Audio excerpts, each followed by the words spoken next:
Hi, everyone. We're very glad to be here in person for Data+AI Summit. The few last summits were remote. We were giving tech talks, but it's great to be back with you in person. So this session is about how to make Spark on Kubernetes run reliably on Spot instances. My name is JY. I'm a product manager at Spot by NetApp. Previously, I worked at Databricks as a software engineer. I was leading their Spark infrastructure team. And then I co-founded Data Mechanics, which is a startup that had a managed Spark on Kubernetes product. We got acquired by Spot by NetApp about a year ago, and so I still lead this managed Spark on Kubernetes product. And with me, we have Hudson. Hey, I'm Hudson. I'm a solutions architect on the Ocean for Spark team at Spot, and I've been working in the Spark big data space for the last 5 years. So I'll get started, and Hudson will talk a little bit later. So the agenda for today is first we'll have a short intro about Spark on Kubernetes, and then we'll jump right into the meat of it, how to handle and avoid spot kills as much as possible. So the first, how to avoid them, and then if they happen, how to handle them. And finally, we'll conclude with a few words on recent works that went into Spark on Kubernetes and how to leverage that. So first, Spark on Kubernetes. So where does Kubernetes stand compared to Spark? Well, it's a new cluster manager for Spark. Previously, you had the standalone mode, where Spark has its own, cluster manager with limited functionalities. And then we had Apache Mesos, which was very popular, but has been deprecated recently with the Spark version 3.2. And then there is Hadoop Yarn, which is the resource manager from Hadoop, which is still, I would say, the most widely used cluster manager today. And Kubernetes came more recently, and it's very popular among new deployments for Spark. So the Spark on Kubernetes journey started in 2018 with Spark version 2.3. Support was very bare bone then, but there was a lot of contributions from the community, from open source contributors, from small and large companies. And so Spark on Kubernetes kept getting better. For me, there was really a milestone that was hit with Spark 3.0 in 2020 because we supported dynamic allocation and we got a lot of performance improvements. And with Spark version 3.1 in 2021, the Spark on Kubernetes integration was actually declared as generally available and production ready. And since then, we had a number of other features that came in Spark 3.2, and even very recently in Spark 3.3, which I'll mention later. So how does Spark on Kubernetes compare to the alternative? Well, the main alternative is Yarn. So first, let me explain how it works when you run Spark on Yarn. The first thing you got to notice is that you have a global Spark version for a Yarn cluster. And you also have some shared libraries. So that means when you spin up a Yarn cluster, you have to say it's going to be Spark 2.4 or Spark 3.0 or Spark 3.1. And because of the lack of isolation, what many people do is they actually use what we call transient cluster. So they spin up a Yarn cluster, they run their job, and then they shut down the Yarn cluster. And that is very stable. However, you suffer from long provisioning time, and so it's not very cost effective. Some people, on the other hand, will have a shared long-running cluster, which is more cost-effective, but then you have to carefully monitor it and make sure that it's stable because of the lack of isolation. Now, on Kubernetes, you benefit from native Dockerization. So your Spark applications run inside Docker containers, and as developers, you control these images. You can build your own containers. The container contains the Spark distribution itself. So that means that the Kubernetes cluster can run different Spark applications with different Spark versions. You can mix production workloads, you can mix interactive notebooks, you can mix streaming and non-streaming, and everything is perfectly isolated. But at the same time, the underlying infrastructure, the Kubernetes nodes, are shared. So compared to Yarn, I think that we get the best of both worlds. We get the stability of separate Docker images, and we get the cost efficiency of a shared infrastructure where Kubernetes is very fast at spinning up nodes, at spinning up containers. Typically, even if you start from a very cold cluster, and if you need to provision a node, and if you need to start a container, you're looking at a couple minutes of provisioning time maximum. And if you already have nodes, then you're looking at seconds. The last reason why people want to run Spark on Kubernetes is I think just that Kubernetes is a very popular project, and companies like to standardize on Kubernetes for their entire software stack. So previously, big data was living on its own island, and it didn't really benefit from the advance of the rest of the software world. But now, you can use the same tooling, and you can have, cloud native and cloud agnostic tooling across your entire software stack, from microservices to big data. So just to recap, pros and cons of Spark on Kubernetes. I think the pros, it's you get a better developer experience, you benefit from the Kubernetes ecosystem, and you benefit from the resource sharing that I've shared. And the main drawback is that Kubernetes, even though it's a cool technology, I think it's a powerful technology, but it also introduces a lot of complexity. And I don't think that every data team should be faced with this complexity and should become Kubernetes experts. So this is why we created Ocean for Apache Spark, which is a fully managed and continuously optimized Spark on Kubernetes platform that can be deployed in your cloud account.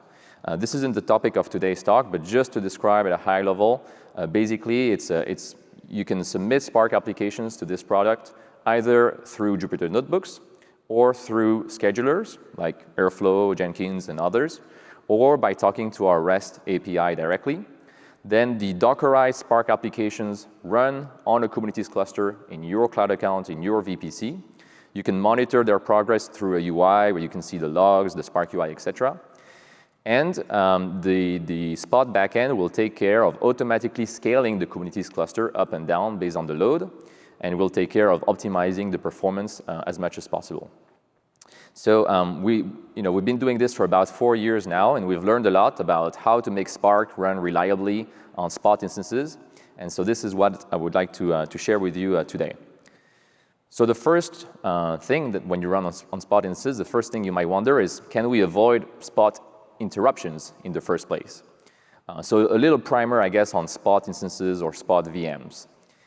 As you probably know, they're much cheaper than on-demand counterparts. If you look at this graph, which shows an example of EC2 pricing, you see that the on-demand price is up there really high, and the spot price is constantly, between 60, 70, 80, 90% cheaper.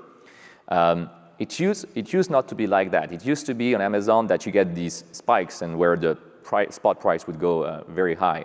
But actually, Amazon changed their pricing logic in 2018, and since then it's much more stable. It never, I don't think it ever goes above the on-demand price.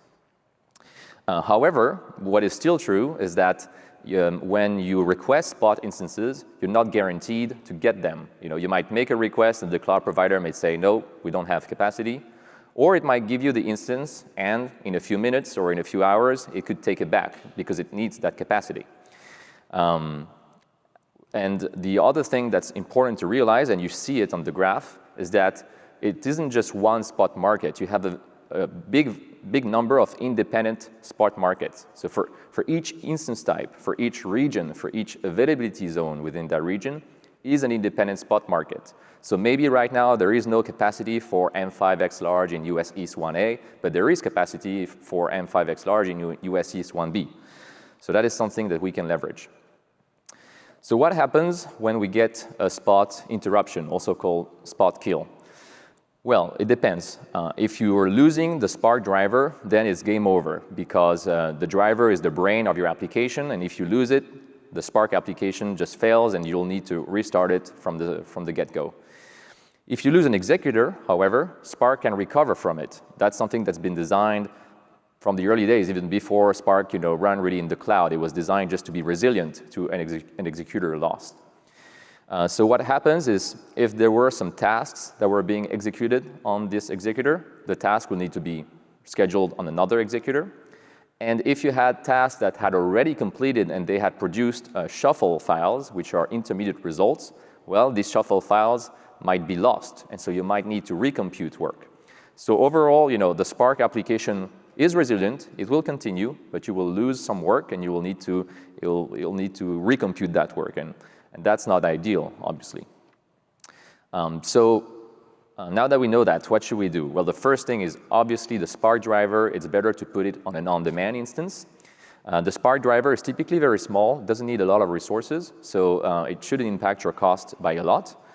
So typically how we do this on Kubernetes is we're going to, for example, on Amazon, we're going to define autoscaling group tags, and we're going to set node labels. So if it's a Spot node, we're going to set a certain node label that says Spot.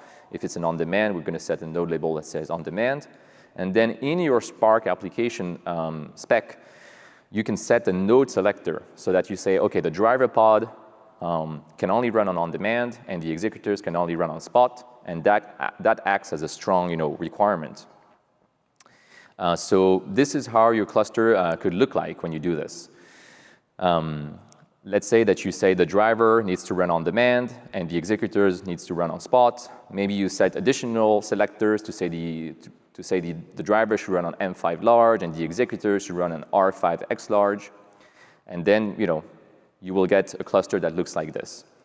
However, this isn't yet ideal. This isn't yet very stable, because you've just put all your executors on R5X large instances, probably in the same availability zone. So they're all in the same spot market. And if, for some reason, there isn't enough capacity and the cloud provider starts taking these instances back, you might lose all of them at once, or you might lose them just 1 minute apart, which is even worse, because for Spark is going to lose one executor, is going to try to run the task somewhere else, then it's going to lose the executor, and you're going to hit the limit where after 4 retries, Spark just gives up. So your applications could fail. So what do we do? I just said that there were different independent spot markets, and usually, Spark doesn't care so much that it runs on R5X large or R5 2X large, etc. That's more an infrastructure issue.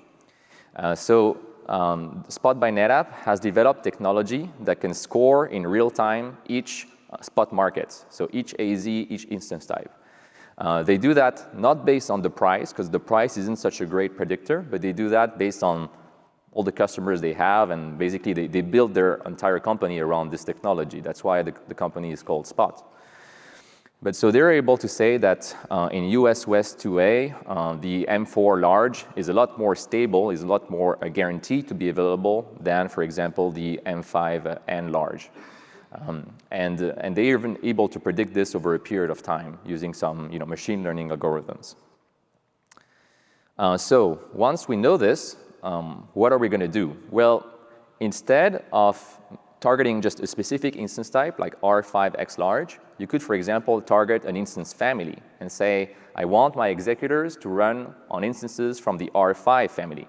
So all the instances will have the same memory to CPU ratio, but you might get a mix. You might get some X large, some 2X large, some 8X large in this example. So when you run on an X large, you'll have a one-to-one mapping between pod and node. But if you run on a 2X large, you'll have 2 pods for each node.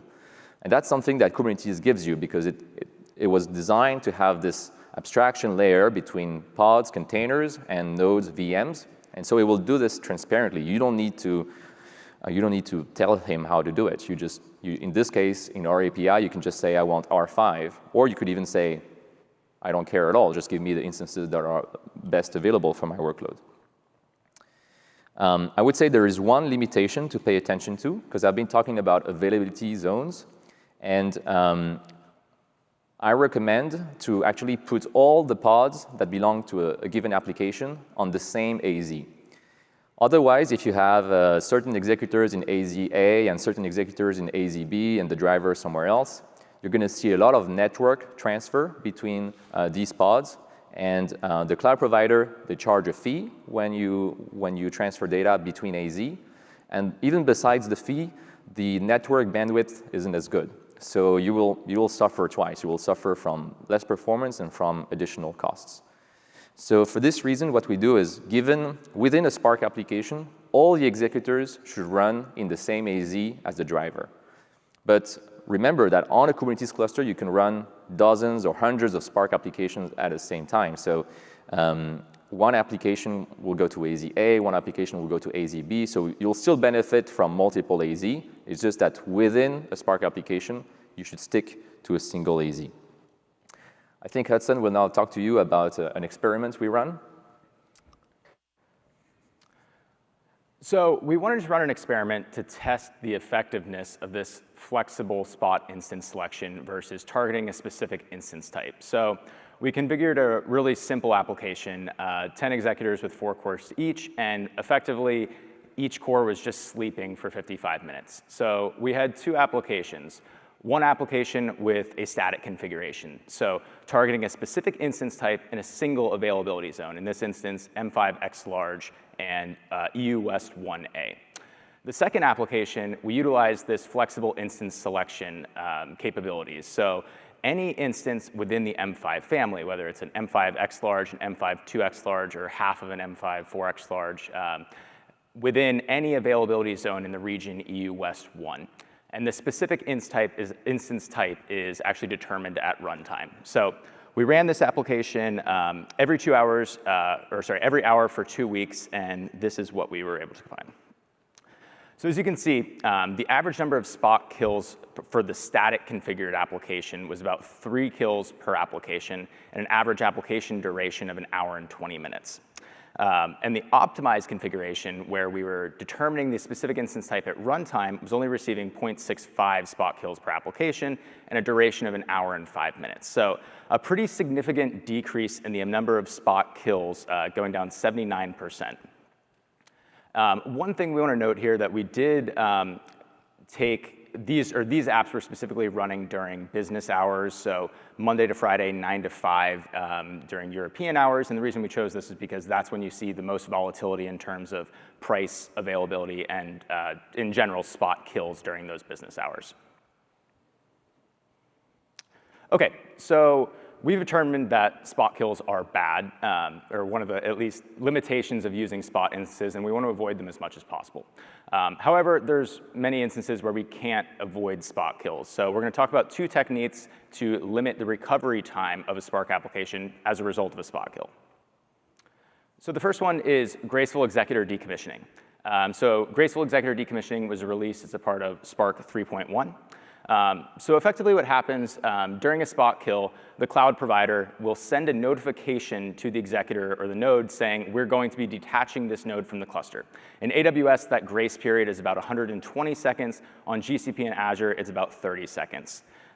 So what Graceful Executor Decommissioning does, or sorry, prior to that, as JY mentioned earlier, normally in a spot kill, if you have any data that is stored in local storage, whether it's shuffle data or a cache data frame or a broadcast data frame, you're going to lose that data as a result of a spot kill. And that's going to result in a lot of repeated tasks, stages, S3 calls, any other service calls that you might have to construct those data frames because they're going to be needed during further operations. So what Graceful Executor Decommissioning does, in that grace period window, it tries to move as many shuffle files or cached files from the departing executor to another executor in the application. So this process kind of looks like the driver basically, once it receives that notification to remove, or that the node will be removed from the cluster, it stops scheduling tasks on that removed executor. It also does not count any immediate task failures that happen as a result of that spot kill so that you can continue normal operations of the application. And then it begins moving the shuffle files from that removed executor to another executor in the cluster. And once that is complete and the grace period is finished, the node is removed from the cluster. It will update the state and the pointers of the shuffle files so that the rest of the executors in the application know where to find those shuffle files. So here's a graphic representation of this. We have a simple application with a driver and 2 executors. We receive the notification that executor 1 or node 1 will be removed from this application in 120 seconds. So in this instance, we're using AWS. The driver blacklists executor 1. It stops it from completing new tasks. It allows those tasks to be recompleted and doesn't count their failure towards the maximum failure attempts. And it begins moving those shuffle and cache files over to executor 2 in node 2. And lastly, we'll see node 1 has been removed from the cluster, and we'll see the shuffle and cache files that were located on executor 1 are now on executor 2. So to install Graceful Executor Decommissioning, like I mentioned earlier, you need to be using Spark 3.1 or greater. You'll need to also install the node termination handler daemon set in your Kubernetes cluster. And then you'll need to enable a few Spark configuration settings, Spark decommission enabled, and then a few Spark storage configurations. So a few limitations on Graceful Executor Decommissioning. The first, large shuffle files, you're likely to see a bit of an issue in transferring those files. So I'm talking large in the sense of like anything over 50 gigabytes in a single file, because the way the Executor decommissioning process works, it's moving a single file at a time. So if you are interrupted or that node is lost in the middle of a file write, you're going to lose the entire shuffle file. So I mean, in general, it's more advantageous to have smaller size shuffle files, but in particular here, so you can actually ensure that you're getting more transfer through this decommissioning process. And the second limitation is that with spot kills, if you have many executors in your application, it's a requirement that all those executors are running on the same instance type, so it's likely that you could receive multiple spot kills at the same time. So if you have an application with 2 executors and both of those receive a spot kill, you're not going to have anywhere to move those shuffle files or those cache files as a result of decommissioning, and it will be an ineffective process. So we wanted to run another experiment to test the load capabilities of Executor decommissioning. So we set up an application with 1 driver and 2 executors, and we ran a few Spark operations that generated a significant amount of shuffle files. We then simulated the process of a spot kill by detaching the node from the Kubernetes cluster. From there, we were able to monitor the storage on the executors through the storage tab in the Spark UI, as well as execing into the executor pods in the Kubernetes cluster and just monitoring what was happening on disk. And once the executor was moved, we were able to record the shuffle files that were actually moved to the new executor. And what we were able to find was that on average, Graceful Executor Decommissioning moves about 15 to 20 gigabytes of shuffle or cache data for non-SSD backed instances and 35 to 40 gigabytes for SSD backed instances. So a fairly significant amount of data can be transferred in this minute to 2-minute process, depending on which cloud provider you're using. So one interesting thing that we found, we tried a number of different configurations for these Spark applications. So we tried increasing the number of cores per executor, higher memory allocations, adding more executors to the application cluster, different instance types, as well as different instance families. So we tried network optimized instances, compute optimized instances. And interestingly, the rate of transfer for the decommissioning process was not linear to the resources in the cluster. It was pretty consistent across all these configurations, the 15 to 20 gigabytes for non-SSD backed instances and 35 to 40 gigabytes for SSD backed instances. So there's still a fairly significant amount of data that can be transferred and saved during this process, but you're not moving terabytes of data in this process. OK, so the last technique that we're going to describe to limit the recovery time that you experience during a spot kill in your Spark applications is executor PVC reuse. So in a normal Spark application, when you provision a node for your executors and you request an SSD for that instance, you're basically getting a random SSD that gets mounted to your executor, and when that application is finished, the SSD is thrown away. So PVCs, or persistent volume claims, as they indicate, are persistent throughout your cluster. So you can actually reuse those volumes either within the application or from application to application. So where this could be useful, say you have an operation where you join 2 data frames together and it's an expensive operation, and then you use that joined data frame through tons of your pipelines in your data infrastructure. You could join those 2 data frames together, write it to a PVC, and then reuse that PVC throughout all of your applications and only update that data frame once a day, something like that. So as of Spark 3.1, or Spark on Kubernetes 3.1, we were able to dynamically provision and mount PVCs to your Spark applications. But really, this isn't that much of an advancement, because once the application was complete, because you're just dynamically provisioning these PVCs, the PVC would be thrown away and you actually wouldn't be able to reuse it. So with Spark 3.2, we're actually able to reuse PVCs within the same application. So if you take a look at the graphic to the right, we have a simple application with a driver and an executor and a PVC attached to executor 1. So executor 1 is lost as a result of a spot kill, and the PVC from executor 1 will actually be attached to or mounted to executor 2.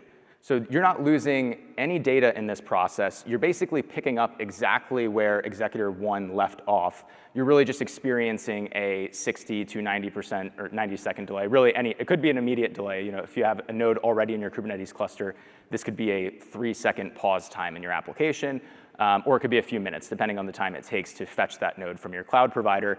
But the point being, you're not going to be repeating tasks or stages at this point. You're not losing data, shuffle data, or broadcast or persisted data. You'll be able to pick up right where that application left off. So to configure this feature as of Spark 3.2, like I mentioned, all you really need to do is you need to create a storage type in your Kubernetes cluster, for this instance, it would be an SSD, but you could also use other storage types in Kubernetes. And then you need to enable the 2 flags that you see here, Spark driver reuse, or reuse persistent volume claim, and own persistent volume claim. So 2 limitations that we found with Executor PVC reuse. The feature is not compatible with using local NVMe-based SSDs for shuffle files. Also, we found a kind of a race condition that was occurring so that basically when Executor 1 is lost to a spot kill, there was a hold on the PVC claim so that if Executor 2 was spun up immediately after, it wasn't able to find the PVC from Executor 1 and attach it. But if we spun up another Executor a few minutes later, it would be able to attach that PVC from the original Executor. So there's a little bit work to be done on this feature. So keep an eye out for PVC reuse in future Spark releases. There's a Jira ticket open to fix this bug. But the point being, in terms of limiting the recovery time of spot kills, this is likely the best solution for really, again, losing no data and not having to repeat expensive tasks, stages, S3 calls. And again, the time that it takes to recover from a spot kill is really dependent on the logic of your application. It could be if it's a simple operation you're just reading a data frame and storing it in local storage, it could be a few seconds. But if that's an expensive operation that requires multiple data frames, multiple transformations, and you're at the final state, or right stage of your pipeline, this could be 45 minutes or multiple hours that you're saving. So it's a really great feature that limits, I would say, one of the biggest pitfalls of using spot instances. And with that, I'll hand back over to JY. Thank you. We're already almost the end, but I wanted to recap first on what we said about running Spark on Kubernetes on spot instances. So, the main advice is run the driver on demand, the executors on spot. Then it's about optimizing the spot market rather than, hard coding a specific instance type. I know that a lot of alternatives way to run Spark, they always encourage you to pick an instance type, but on Kubernetes, it's best to just say how much memory and CPU you want, and then let an optimized autoscaler make the decisions for you. It's also best to spread the load across multiple markets so that you don't put all your eggs in one basket and risk losing all of them at once. And then you can leverage Spark 3.1 and Spark 3.2 features that help you gracefully handle these spot kills. And I should add that these 2 features are specific to Spark on Kubernetes. They don't exist on Yarn or other cluster manager. So Spark 3.1 is all about using the termination notice to move shuffle files while we have time. And Spark 3.2 is more about using a different type of disk, like a PVCs, that will survive the death of the executor so that it can be mounted again on a new executor. I also wanted to mention what's going on with Spark on Kubernetes, because we recently had a new version release, Spark 3.3. So one feature that is exciting is called executor rolling. I think there was a tech talk at Data+AI Summit by Apple on the topic. Basically, it's a feature where Spark can proactively decommission executors at a certain interval. And this is useful if you have long-running jobs like Spark streaming queries. In Spark streaming, eventually you were bound to maybe fill up the disk or fill up the memory and have some kind of bad state that piles up eventually and leads to an executor death. And now you can proactively rotate these executors. Maybe every 6 hours you just kill one and replace it. And this goes well hand in hand with decommissioning, because as you decommission, you could save the shuffle files. And the second important contribution is about the support for custom Kubernetes scheduler, like Volcano and Unicorn. So, there's a lot to say on this topic. I encourage you to read the documentation. But yeah, these schedulers, they replace the native Kubernetes scheduler, and they enable certain features that are particularly relevant for Spark, such as Gantt scheduling and queue management. All right, this is it. Thank you very much. And we have time for some questions, I think.